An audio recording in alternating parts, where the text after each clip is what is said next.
We're going to use Telegram to upload our PDF in this case. So our trigger is going to be a Telegram trigger for this workflow.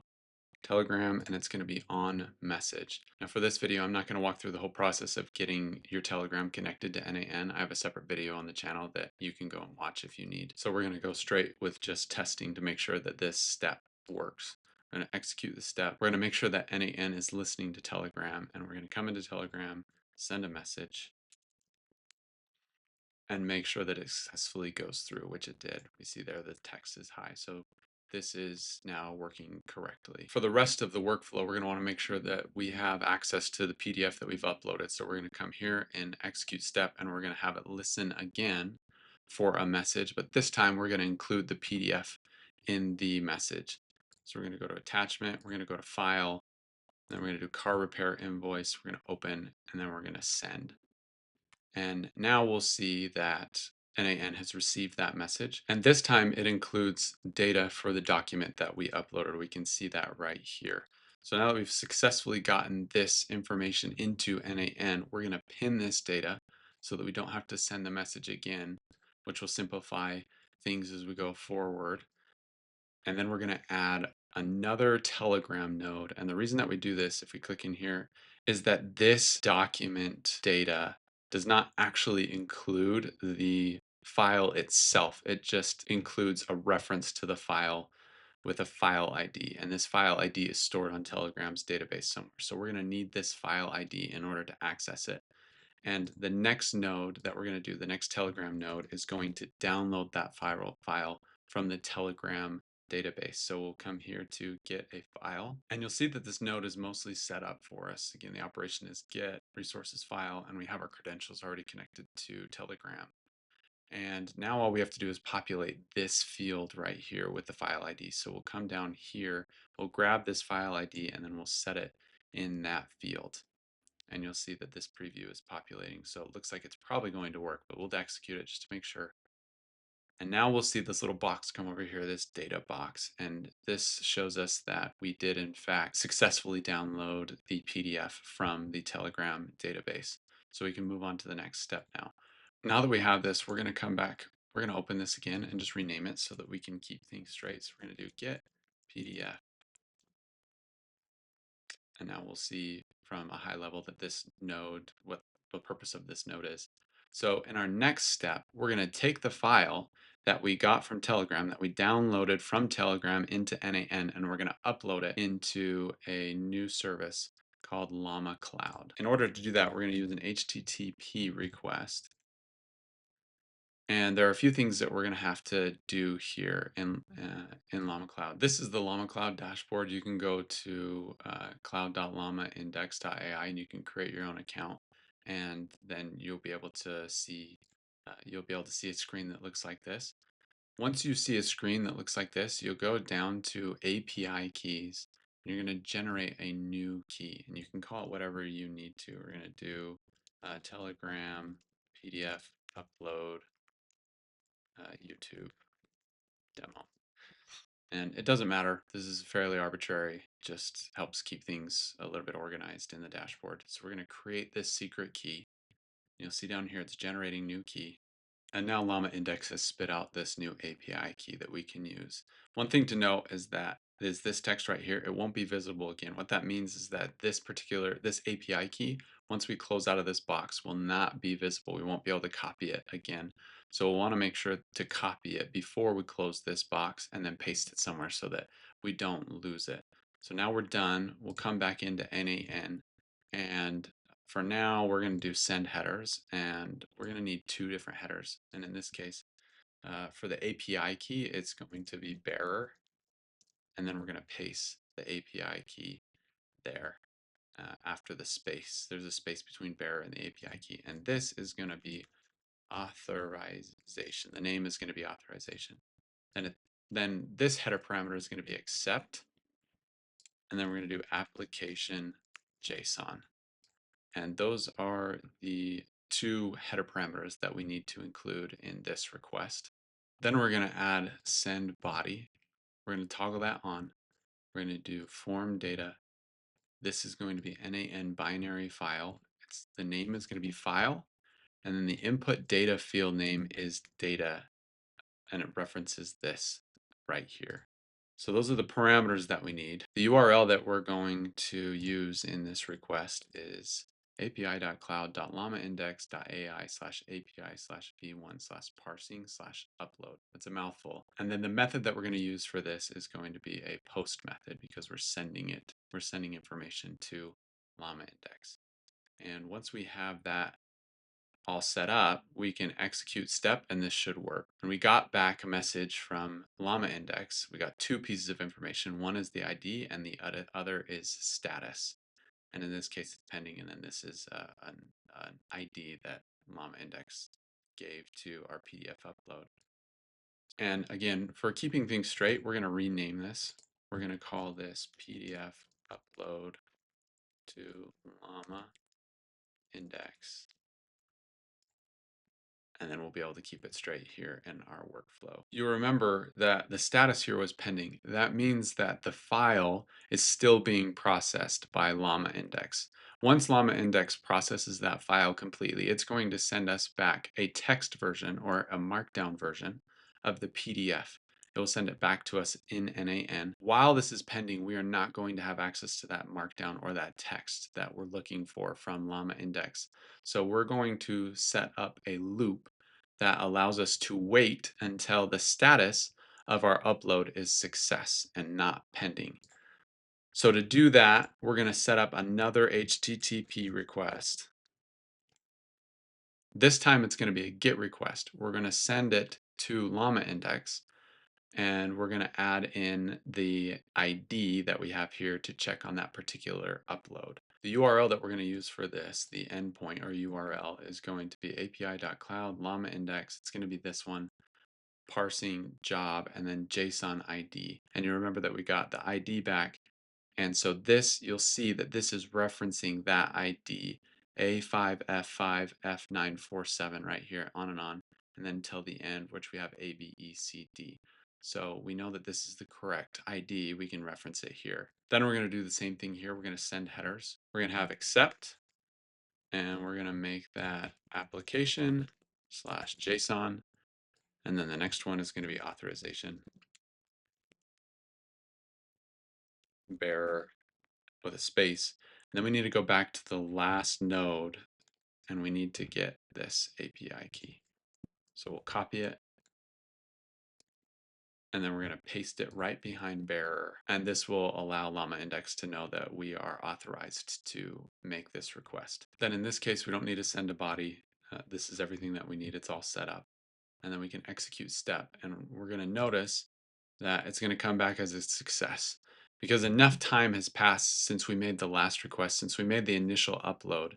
The delay between creating that node and creating this node gave LlamaIndex enough time to process that file. So now it's successful. But when we're doing this in real time, n8n is going to move faster than LlamaIndex. And so we need to set up a loop. We need to wait until we get the success status back from LlamaIndex. And in order to do that, we're going to set up a switch. We're going to have two different scenarios. The first is going to be success. We're going to rename output. We're going to make this success. And then we're going to add a routing rule, which is pending. And again, we'll be able to see that here, pending. So now we're going to pull in this status and plug it in here, which makes this dynamic, and pull it in here. So that each time we go through this, it's going to check. On the last HTTP request, when we checked to see if the file was completely processed, it's going to use that value. And then we're going to rename this output to pending, and I'll show you what this does. So now we're going to come back and you're going to see that we renamed the output to either success or pending. So now what we need to do is create another node here, and this is going to be a wait node. And we're going to put it to 3 seconds. And the reason we're doing this is because n8n moves so quickly, like in microseconds. If we don't put a wait on here, we're going to send hundreds, if not thousands of API requests in a matter of seconds, which we don't want to do. So we're going to have it wait for 3 seconds so that we don't make all those requests. And again, we're going to rename this to check PDF status. There we go. Then we'll remember. So we're going to now loop this wait back to this check PDF status. Let's run through a scenario. So we upload the PDF to Telegram. We download it to n8n. Then we upload that PDF to LlamaIndex. Within microseconds, the next node is going to run, which doesn't give LlamaIndex enough time to process our PDF. Again, within microseconds, this next one's going to run. It's going to check the status, and it's going to receive the status of pending because of how fast n8n moves. In this switch statement, it's going to check what that status is. It's going to be pending. Then it's going to go to this wait node. It's going to wait for 3 seconds. Then it's going to come back and it's going to check the status again. And typically this will probably run in this loop 4 times or so. It'll take 10 to 15 seconds before LlamaIndex will have processed that PDF. Once this comes back with a status of success, then we're going to move on through this channel as opposed to the pending channel. So now what we can do is start to process that information from that we got back from LlamaIndex. But so far, all we've done with LlamaIndex is we've uploaded the file to LlamaIndex, and then we've just checked the status, but we haven't actually downloaded the results from the processing that LlamaIndex did on our PDF. So that is that's the first step that we need to do after we receive a success status back from LlamaIndex. So we're going to click on this and we're going to do another HTTP request. And again, we're going to send a request to LlamaIndex. Our URL in this case is going to be similar, parsing job, and then JSON ID result markdown. So we're going to tell LlamaIndex that we want to get the results from our upload in markdown format. Now you'll see that this right here, this JSON is grayed out. That's because we don't have any data. We don't have any previous data available from this node. So we're going to execute the previous nodes and let that data flow through to this node so that we can now perform the operation that this node is supposed to do. You'll see that authorization failed. That's because we haven't completely set up this request yet. We need to do the same thing. We need to send headers. So we're going to do accept application JSON. Then we're going to do authorization, and then our value again is going to be bearer, and then we need to go back and we need to copy the API key.